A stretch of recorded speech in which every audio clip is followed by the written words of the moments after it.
거라고. 봐봐. 5번이 어려워서가 아니라 결국 5번도 여러분들에게 뭘 묻는 거냐면 사건 파악을 했는지를 묻는 거란 말이야. 여기에서의 사건이 해결이 됐느냐, 해결이 되지 않았느냐. 이해했어? 이거. 똑같아. 이제 현대소설로 넘어갈게요.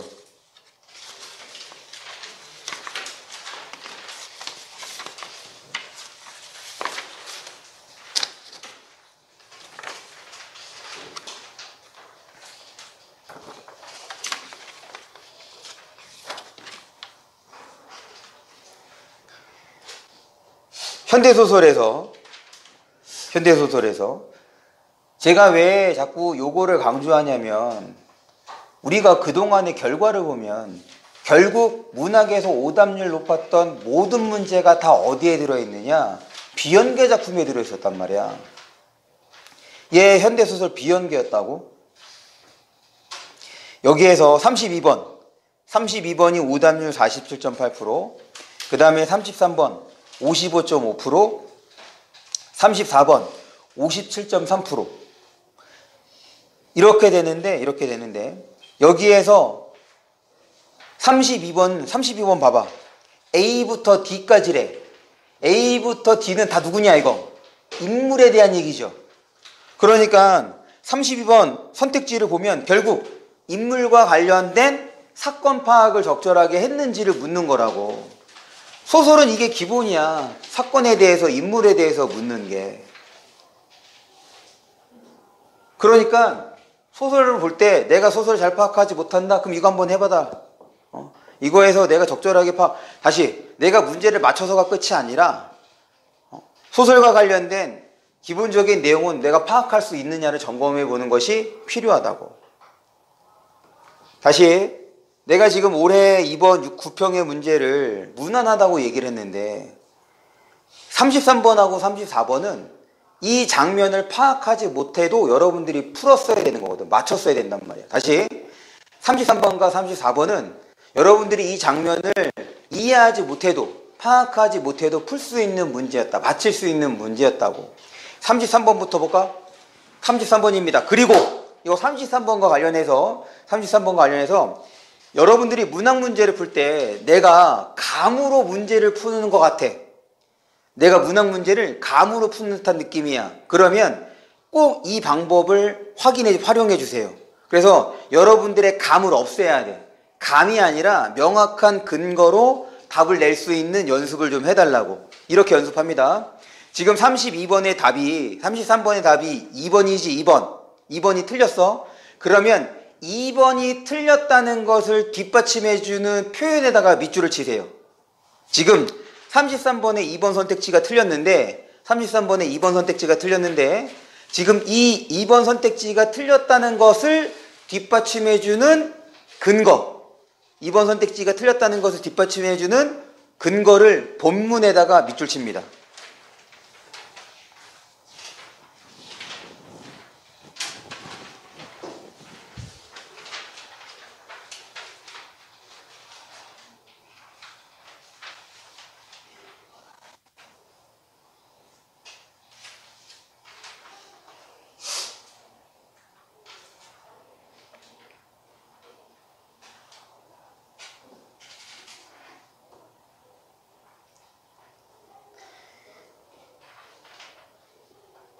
다시 2번 선택지가 틀렸다는 것을 판단할 수 있게 하는 표현, 본문 표현에다가 밑줄을 쳐주세요. 당연히 니은 주변에 있겠죠? 그래서 요 33번은 이 작품이 파악이 되지 않더라도 맞힐 수 있는 문제라고. 그럼 이만큼이나 틀렸다는 얘기는 국어 문제를 푸는 기본적인 태도조차 제대로 형성되지 않았다는 거야. 국어는 태도와 습관이 되게 중요합니다. 지금 얘가 틀렸다는 것을 뒷받침해 주는 데가 어디냐면 니은 다음 줄이야. 니은 다음 줄. 응? 치전이가 죽었어? 하고 놀라는 소리도 그 중에서는 들렸다. 그러니까 지금 이 상황에서야 이 사실을 알게 된 사람이 있었다는 얘기지. 맞아? 그러면 2번 선택지에서 어떤 단어가 틀린 거니? 2번 선택지에서 어떤 단어가 틀린 거야? 그래, 이거야. 여러분들이 문학 문제를 풀 때는 이렇게 문제를 풀어야 된다고. 본문을 근거로 이 선택지에 이 표현이 맞았다, 이 표현이 틀렸다가 돼야 된단 말이야. 이래야지 감이 아니지. 무슨 말인지 알겠어? 그래서 이제 문학을 연습할 때 지금은 저는 틀린 선택지로 여러분들에게 지금 예시를 보여준 거지만 틀린 선택지로 공부하지 마세요. 문학은 옳은 선택지로 공부하는 겁니다. 내가 문제를 맞췄어. 다시. 지금 이거는 내가 자꾸 문제를 문학을 감으로 푸는 것 같아. 그래서 감이 아니라 명확한 근거로 푼다는 인식을 심어주려면 옳은 선택지와 관련된 근거를 본문에다가 표시해 보는 거야. 그러면 감이 아니라 근거로 문제를 푼다는 느낌을 받을 거예요. 그 다음 34번도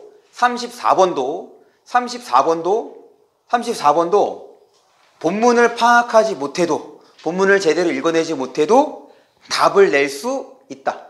바꿔 얘기하면 보기의 내용을 제대로 파악했다면 34번도 풀린다. 34번에 틀린 선택지가 3번이죠. 34번의 답이 3번이야. 3번 어디가 틀려서? 34번에 3번에서 틀린 표현에다가 밑줄 치세요.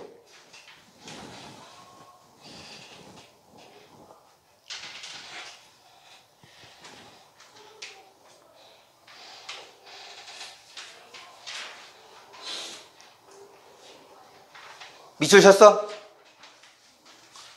그러면 그것부터 좀 확인을 해볼게. 34번에 3번에 어디가 틀렸냐면 상하 관계가 역전된 사회, 여기가 틀린 거거든. 그러면 상하 관계가 역전됐다는 얘기는 하인이 상전이 주인이 됐다는 얘기고 주인이 하인이 됐다는 얘기가 이게 상하 관계가 역전됐다는 거지. 맞아? 그러면 이제 보기를 봅니다. 보기는 여기에서 신분의 혼란의 원인, 지금 보기에서 신분 혼란의 원인을 찾으세요. 보기에서 신분 혼란의 원인을 찾으세요.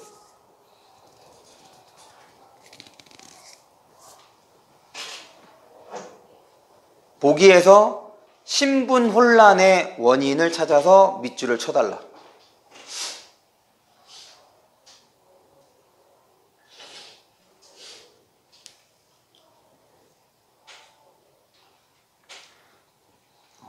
틀려도 되니까 해봐. 여러분들 그냥 머릿속으로만 생각하지 마시고 틀려도 되니까 밑줄을 쳐봐.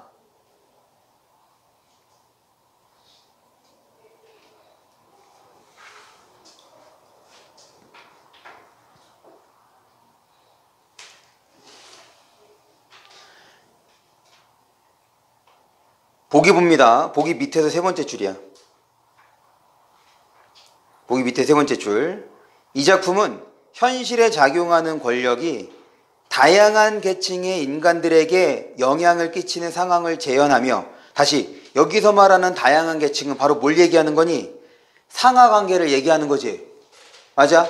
계속 계층의 인간들에게 영향을 끼치는 상황을 재현하며 완고했던 신분적 위상이 흔들리고 있음을 보여준대. 뭘 통해서 보여준다는 거야?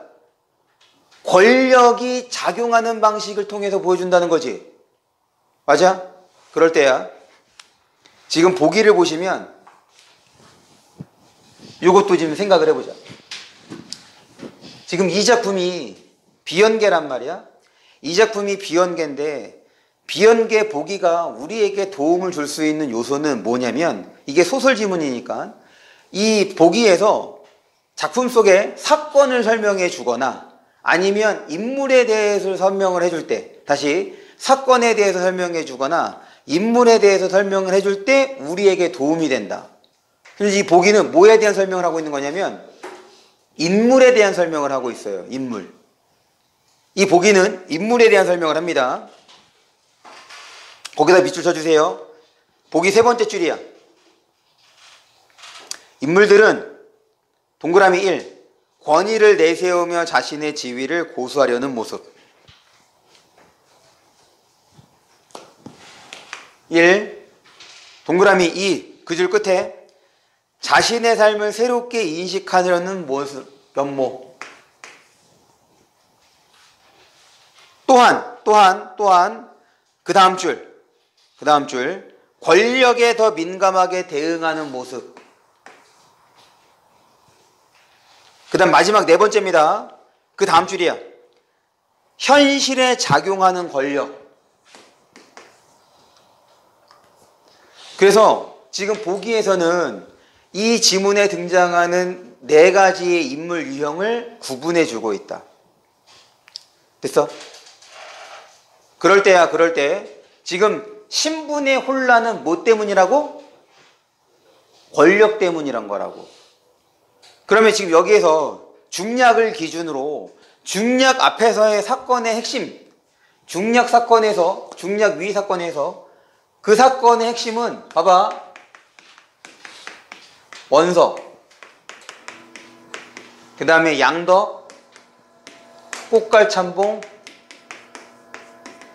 순사. 지금 중략 앞에서의 사건은 요 네 명이 핵심 인물이야. 맞아? 왜냐면 순사가 얘네들 데려가려고 하는 거잖아. 맞지? 누구와 관련해서? 원석과 관련해서. 그러면 지금 우리가 파악한 요 1번부터 4번까지의 유형이 얘네들에 해당하는 거거든. 그럼 원석은 1번부터 4번 어디에 해당하고, 양덕영감은 어디에, 꽃갈참봉은 어디에, 순사는 어디에 해당하는지 얘네들 옆에다가 숫자를 매겨주세요. 순사가 제일 쉽죠? 순사는 뭐겠어? 그렇지, 얘는 권력이야.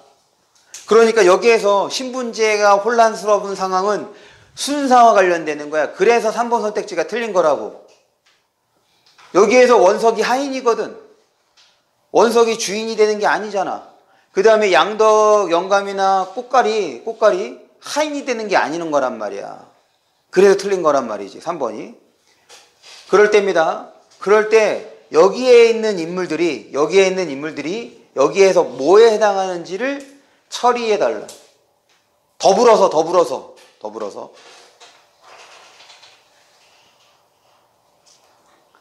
양덕 영감과 그 다음에 꽃갈의 관계가 무엇인지도 처리해달라. 양덕 영감과 꽃갈의 관계가 무엇인지도 처리해달라. 첫 번째, 지금 이 4명의 중심 인물이 보기에서 설명한 인물 유형 4개 중에서 어디에 해당하는지를 써주시고 그리고 그렇게 판단할 수 있게끔 하는 요소, 본문에다가 밑줄 쳐주세요. 아, 지금 이 원석이 혹은 이 양덕 영감이 이런 행동을 했구나, 이런 말을 했구나, 말과 행동을 통해서 얘네들이 어디에 해당하는지를 써달라.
다 있을까요?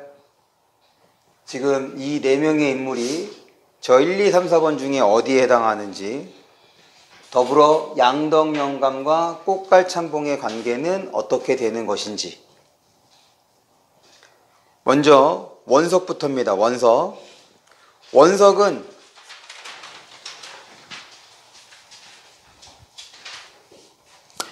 원석은 2번 A 구간을 통해서, 원석은 2번 기존의 삶의 구습에서 벗어나 자신의 삶을 새롭게 인식하는 면모, 즉 A 구간에서 내가 서울 가서 뭘 하려고 하는지 그렇게 얘기하는 것이 지금 요 2번의 모습과 관련되는 거고, 양덕영감은 1번. 일단 양덕영감은 권위를 내세우며 자신의 지위를 고수하려는 모습, 당연히 이건 어디에서 나타나겠어? 상하관계인 거니까 당연히 상층에서 나타나야 되는 거지. 그럴 때야 지금 그 11쪽의 왼쪽 지문을 봅니다. 11쪽의 왼쪽 지문을 보시면 순사가 원석을 잡아채면서 뭘 요구하느냐? 주인을 부른단 말이지. 맞지? 주인을 불러. 그러니까 주인, 이 양덕영감과 그 다음에 원석의 관계를 알 수 있는 거죠. 그럴 때 어디를 보시냐면 왼쪽 지문 마지막입니다. 왼쪽 지문 마지막 문단. 양덕영감은 망건을 도드라지게 쓴 위에 곱다란 잇못 한 건을 얹어 놓았다. 긍정적인 묘사네요. 탐스러운 대모풍잠이 은은히 비추인다. 여기까지는 문제가 없어. 그 다음이지. 거기다 물결표시. 말소리가 좀 거만한 듯한데 불끈한 순사는, 그러면 순사가 지금 양덕영감에 대해서 어떤 반응을 보인 거야? 부정 반응. 뭐 때문에? 거만한 말투 때문에. 왜 거만한 말투이겠어? 그렇지. 얘는 상층으로서 여태까지 그렇게 살아왔지만 순사하고 나발이고 자신의 기존의 권위를 드러내고 있는 거지. 됐어? 그 다음이야. 그 다음 꽃갈은 우리 동그라미 D를 봅니다. 동그라미 D. 동그라미 D를 보시면 순사는 부자를 다 데리고 갈 눈치래. 그러면 양덕영감과 꽃갈은 무슨 관계라는 거야? 그렇지. 이 둘의 관계는 부자라는 얘기지. 그러면 야, 양덕영감이 원석의 주인이라면 꽃갈도 뭐가 되는 거야? 원석의 주인이 되겠죠. 맞아? 그런데 이 꽃갈이 어디를 보시냐면 동그라미 C가 있는 문단입니다. 동그라미 C가 있는 문단 밑에서 두 번째 줄이야. 꽃갈참봉께 호령만 당하고, 그럼 꽃갈참봉이 누구에게? 원석의 아내에게 호통쳤다는 얘기지. 맞아? 당연하지. 지금 원석이 양덕영감의 하인이라면 당연히 이 원석의 아내도 하인의 신분일 거 아니야. 그러니까 꽃갈 영감이 호통칠 수 있었던 거지. 즉 1번. 그런데 얘는 어떤 모습도 나타나냐면 동그라미 D입니다. 동그라미 D를 보시면 꽃갈참봉이 나중에는 허리를 굽실거리며 쇳내라고, 자기 자신을 낮춰서 쇳내라고 얘기를 해도 지금 그렇게 얘기하고 있는 거잖아. 그러니까 이 꽃갈 영감 어떤 모습도 보여줘? 3번의 모습도 보여주는 거지. 맞아? 그러면 이거를 통해서 양덕영감과 꽃갈 중에서 누가 아버지인지 알 수 있어. 양덕영감이 아버지죠. 왜? 보기를 보시면 뭐라고 되어 있냐? 그렇지. 위세대와는 다르게 라고 얘기를 했으니 양덕영감은 아버지가 되는 거고 꽃갈은 아들이 되는 거지. 물론 본문만으로는 이거를 파악하기가 어려워요. 그러니 이 둘의 관계를 이용하는 문제는 없잖아. 됐어? 다시 문제에서 요구하지 않더라도 지금 여기에 여러 명의 인물들이 나오기 때문에 이렇게 파악하려는 여러분들의 시도가 필요하다. 그래야지 소설을 어떤 소설 지문이 나오든 여러분들이 적절하게 해결할 수가 있을 거다는 것. 하나만 더 확인해 보자. 노영감은 누굴까? 노영감 확인해 주세요. 노영감이 어떤 인물인지를 지금 중략 앞에서 확인을 해주세요.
노영감은 뭐겠어? 노영감은 양덕영감의 아빠라고 볼 수 있겠죠. 한번 생각을 해보자. 왜 그런지. 일단 노영감은 양덕영감이 아니야. 맞지? 순사가 이렇게 주인을 찾을 때 이 노영감이 뭐해? 야, 누구든 나가봐. 이렇게 나가서 누가 나간 거야? 선달이 나간 거죠. 그래서 이제 순사가 확인을 합니다. 야, 네가 주인이냐? 아니래. 그러고 난 다음에 누가 나왔어? 양덕영감이 나왔지. 맞지? 그럼 만약에 노영감과 양덕영감이 동일 인물이라고 한다면 오른쪽 지문입니다. 오른쪽 지문. 거기 어디를 보시냐면 동그라미 C가 있는데 보자. 동그라미 C. 이러는 동안에 노영감은 마루로 나서고, 지금 앞에서 순사와 양덕영감이 대화를 나누고 있는 거잖아. 이래 마루로 나섰다는 얘기는 방 안에 있다가 지금 마루로 나왔다는 얘기죠. 그러니까 노영감은 별개의 존재로서 지금 똑같이 노영감, 양덕영감 불렀단 말이야. 우리 작은만인 큰만인 이런 느낌인 거잖아. 그러니까 이 집안 사람이 되는 거야. 만약에 양덕영감, 우리 앞부분 줄거리 보면 양덕영감의 성이 뭐니? 양덕영감의 성. 안씨잖아. 그러면 뭐라고 불러야 돼? 안영감이라고 만약에 불렀다면 같은 인물로 볼 수가 있겠죠. 안양덕 영감 이렇게 되는 거니까. 그런데 당연히 아버지도 뭐겠어? 안씨일 거 아니야. 근데 안영감이 아니야. 노영감이라고 했다고. 늙은 영감. 그러니까 이거는 지금 양덕영감의 아버지가 되는 거야. 어떤 느낌인 거냐면 노부인, 노영감 이것처럼.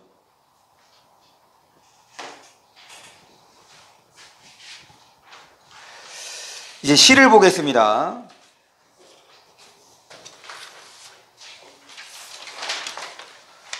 앞에 고전시가 볼게요.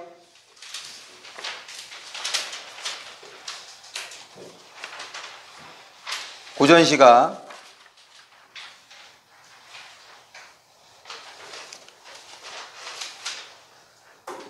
이 고전시가에서도 지금 이제 오답률이 좀 높은데 27번입니다. 38.6%. 그 다음에 28번이에요. 51.2%.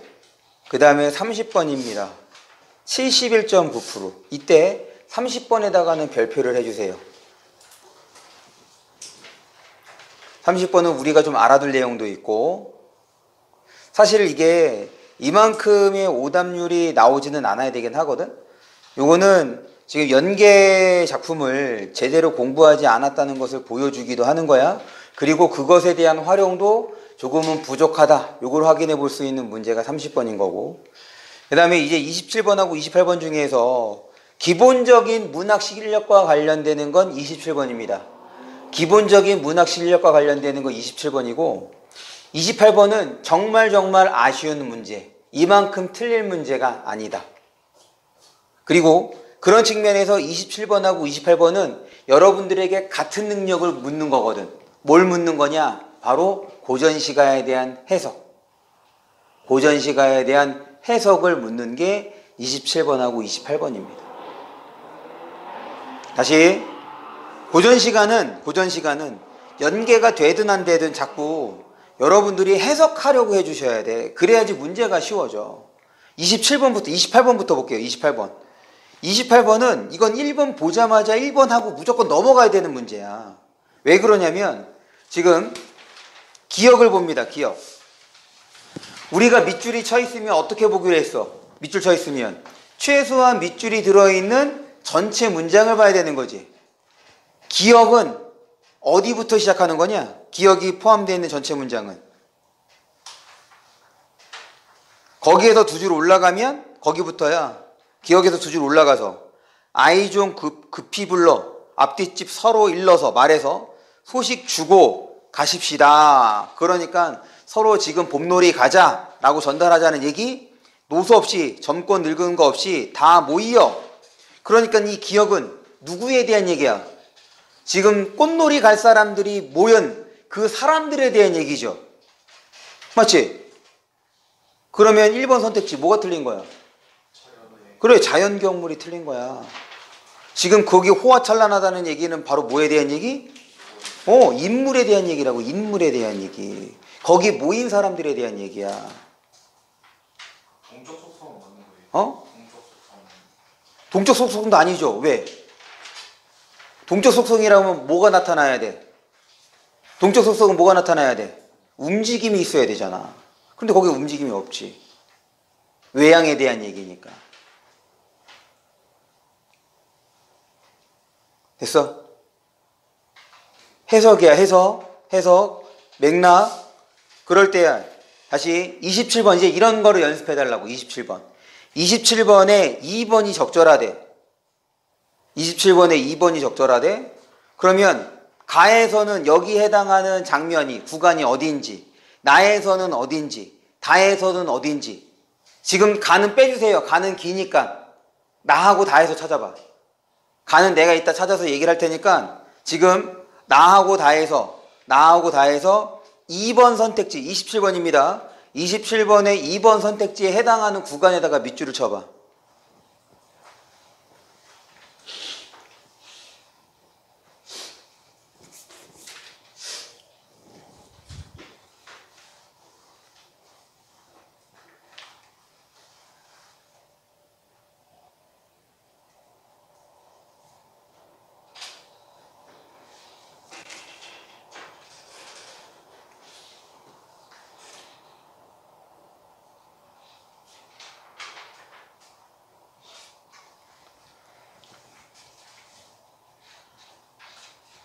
다시 나하고 다를 자꾸 해석해야 돼. 해석을 해야 지금 2번 선택지에 해당하는 구간에다가 밑줄 칠 수 있습니다. 2번 선택지가 적절하대요. 그럴 때 거기에 해당하는 구간은. 그래서 자꾸 여러분들이 옳은 선택지로 이런 연습을 해주셔야 감이 아닌 근거로 여러분들이 문제를 풀게 되는 거야. 나에서는 어디냐면 종장입니다. 종장. 나에서 종장. 평생에 이리저리 즐기다가 노사태평 승화기진하면, 그러니까 이렇게 살다가 죽겠다는 얘기인 거잖아. 맞지? 이거 미래에 대한 얘기죠. 이렇게 살고 싶다. 이렇게 죽을 때까지 살고 싶다. 그 얘기인 거잖아. 다도 마찬가지죠. 다에서의 종장이야. 백구야 백년을 함께 놀자 하노라. 100년 함께 놀겠대. 그럼 이 상태를 100년 동안 하겠다. 지금을 바탕으로 앞으로도 지금처럼. 그 얘기인 거 아니야. 그럼 가에서는 어디냐면 밑에서 네 번째 줄. 가는 밑에서 네 번째 줄입니다. 마지못해 일어나니 아마야 잘 있거라. 강사나 다시 보자. 이거지. 나 지금 여기서 떠나지만 미래에는 다시 오고 싶어. 그 얘기.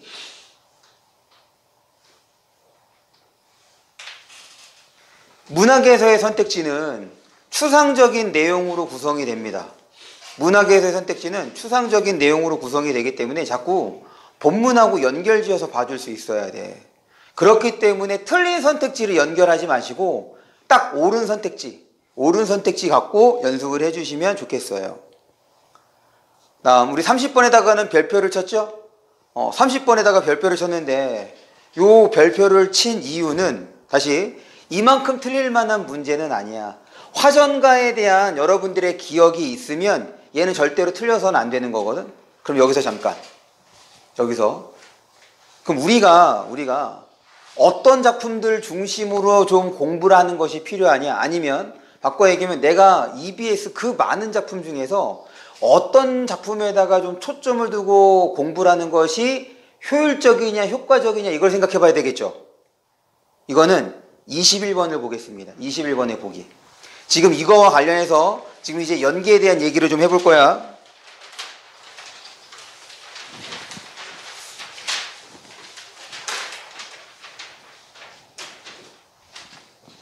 (21번) 볼게요. 21번 어디를 보시냐면 밑에서 하나, 둘, 셋, 넷, 다섯, 여섯 줄. 밑에서 여섯 줄을 보시면 거기 그러나가 나와. 그러나에 세모 쳐주시고 거기 한번 읽어볼게요. 그러나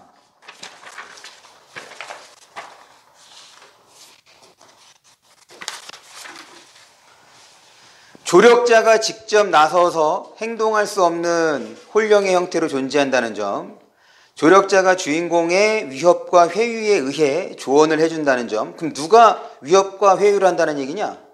주인공이 한다는 얘기죠.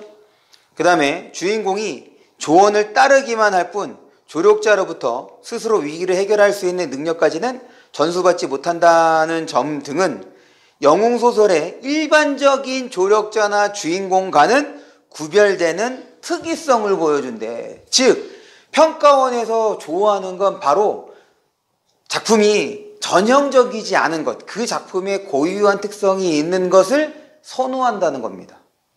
왜 이 얘기를 하냐면 화전가 생각해보자. 지금 우리 화전가 보다가 지금 EBS 연계에 대한 얘기를 하고 있는 거잖아. 화전가. 야, 당시 문학활동은 누구 중심으로 이루어져? 그렇지, 남성. 그 중에서 사대부 중심이야. 그런데 화전가는 작가가 여성이죠. 그런데 여기에는 모두 있어. 여성으로서 느끼는 지금 억압된 심정도 나타나 안 나타나? 나타난다고. 무슨 말이냐면 이 꽃놀이를 통해서 내가 그동안에 쌓인 안 좋은 마음을 해소하죠. 풀어낸단 말이야.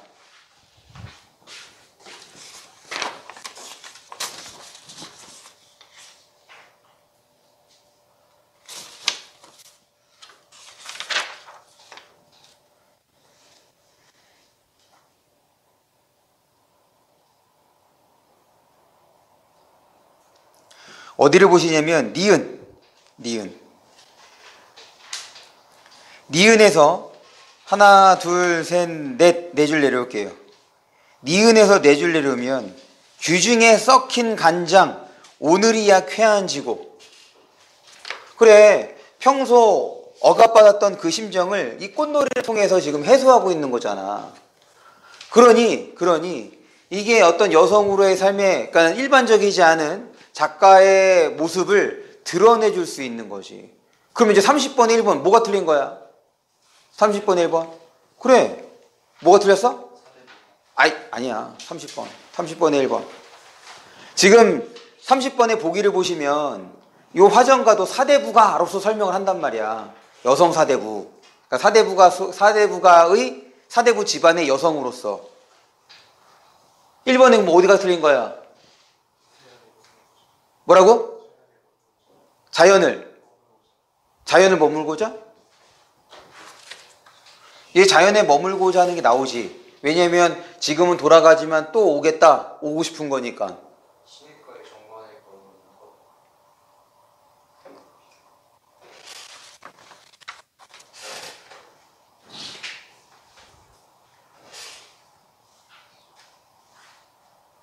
30번에 1번을 보시면 지금 이 1번 선택지는 가의 내용과 나의 내용을 묶어서 뭐로 설명하고 있어?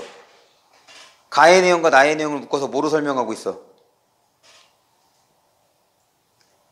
볼게요. 밑에서 두 번째 줄에 1번. 일상적 생활 공간으로서 자연에 머물고자 하는. 지금 자연을 뭐라고 보는 거야? 일상적 공간으로 본다는 거잖아. 맞아? 그런데 가에서 자연이 일상적 공간이냐? 아니지. 왜 아니야? 얘는 일상에서 뭘 느꼈어? 일상에서 뭘 느꼈어? 그래, 일상에서 간장이 썩었단 말이야. 그래서 여기 와서 그거를 풀었다고. 야, 1년에 한 번 오는 게 일상이냐? 아니지. 여기 일상이 틀린 거야, 일상. 그럼 일상이 뭐냐? 이걸 생각해 봐야 되겠네. 일상으로서 자연이 제시가 될 때 어떻게 제시가 되어야 하느냐? 이걸 생각해 봐야 된다고. 일상으로서의 자연. 그러면 뭘 해야 돼? 여러분들 일상을 살아가기 위해서 기본적으로 그래, 의식주. 그러니까 일상으로서의 공간의 모습이 나타나려면 먹고 사는 얘기가 나와야 된다고. 그게 일상이야.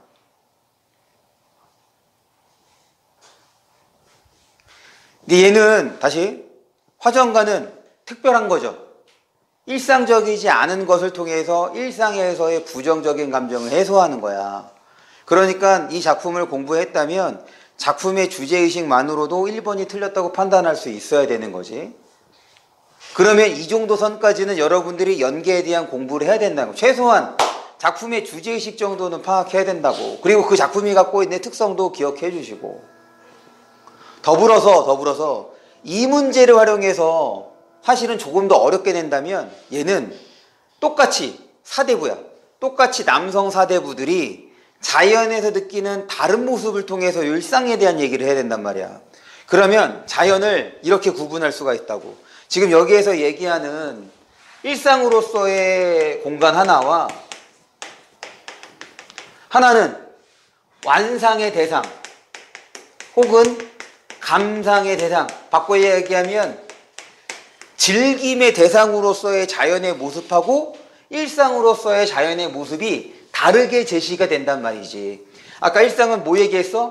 의식주 먹고 사는 문제를 얘기하는 거란 말이야. 그러면 일상으로서의 자연에서 뭐가 나타나야 돼? 먹는 얘기가 나온다고.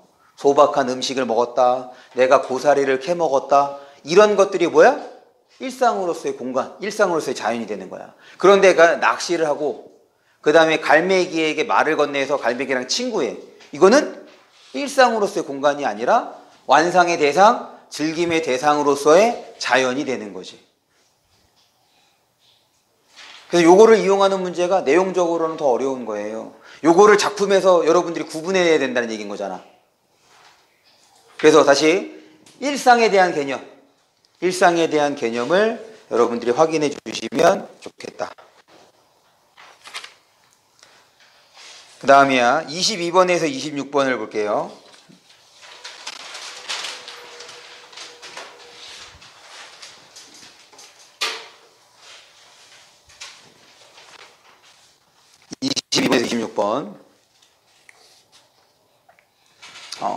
아까 전에 지금 그 EBS 문학에서 우리가 어디에다가 좀 더 중점을 두고 공부하는 것이 필요한가 해서 그 작품이 갖고 있는 특성, 그 작품이 갖고 있는 고유성, 이것에 주목하자고 얘기를 했는데 그게 바로 뭐냐면 우리 22, 26번에서 연계가 가 작품이 연계야. 이것도 여러분들 우리가 이게 어디서 봤지? 이거 수특에서 본 건가? 수완에서 본 건가?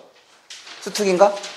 그럼 지금 내가 이 작품을 설명할 때도 여러분들이 뭘 얘기했냐면 야 이거는 나올 만하다라고 얘기를 했던 거거든. 왜 내가 나올 만하다고 얘기를 했냐면 지금 그 가작품에서 물론 이제 수능에 이 작품이 안 나오겠지. 가작품에서 보여주는 화자의 태도가 바로 뭐야? 이게 바로 달관적 태도란 말이야.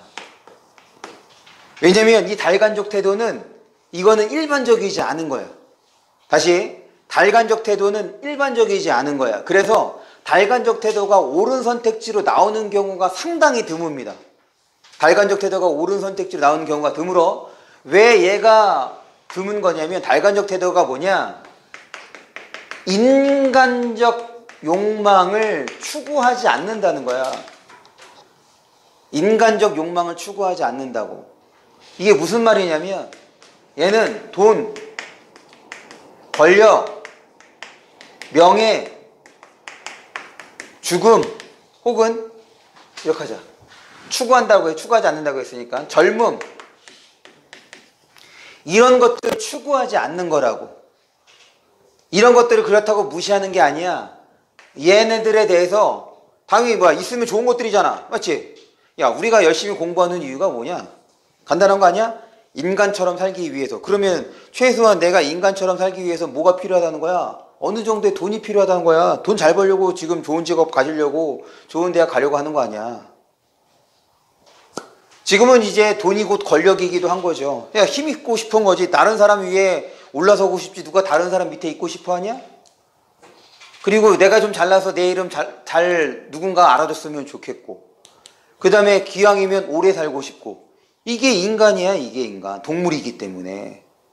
그런데 이거를 추구하지 않아. 그리고 오히려 이거에 대해서 부정적인 입장을 취하면서 그런 태도를 보여. 그게 바로 달관적인 거라면. 여기서는 왜 달관적이야? 이 작품에서.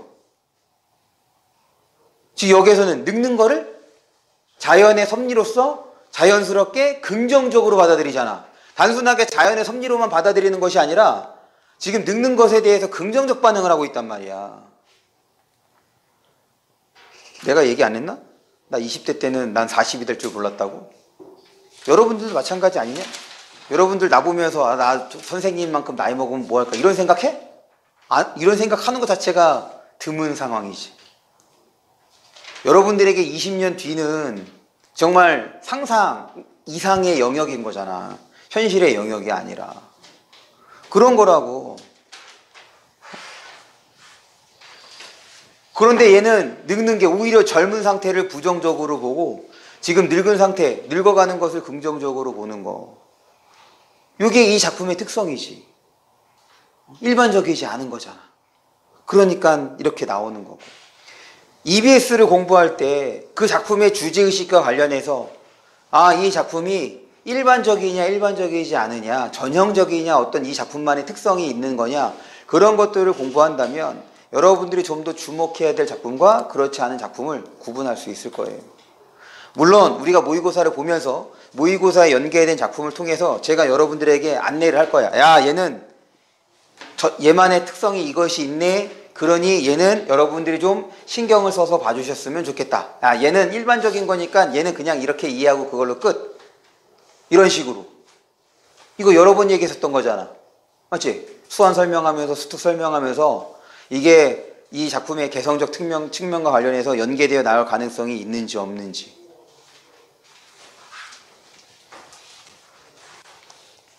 그 다음이야. 이제 시 요거 하고 그 다음에 독서를 빠르게 설명하고 난 다음에 지금 여러분들 문제 푼 거 시험지 갖고 왔으니까 그 시험지를 바탕으로 지금 세부적인 문제 푸는 순서를 좀 조정을 하기 위한 상담을 좀 진행을 하겠습니다. 그래서 아마 1시간에 여러분들 다 하기는 어려울 테고 그래서 지난번처럼 상담을 못한 경우는 주중 시간을 이용해서 먼저 하는데 준영이는 오늘 먼저 합니다. 준영이 먼저 하고 그 다음에 우리 또 지난번에 할 때 나중에 한 친구들이 있었죠. 다현이도 나중에 했었잖아. 맞지? 네, 다현이 먼저 하고 지금 준영이 먼저 다현이 먼저. 근데 나머지 친구들은 전에 그 다음에 찬혁이도 나랑 상담한 적 없었죠. 아, 그때 한번 했구나. 네. 이렇게 해서 일단 지난번에 우리 수업 때 하지 못했던 친구들을 중심으로 먼저 좀 진행을 할게요. 그러면 이제 시에 대한 얘기를 해보는데 이거는 나작품, 지금 거기 나작품과 관련해서 시에 대한 얘기를 좀 해볼게요.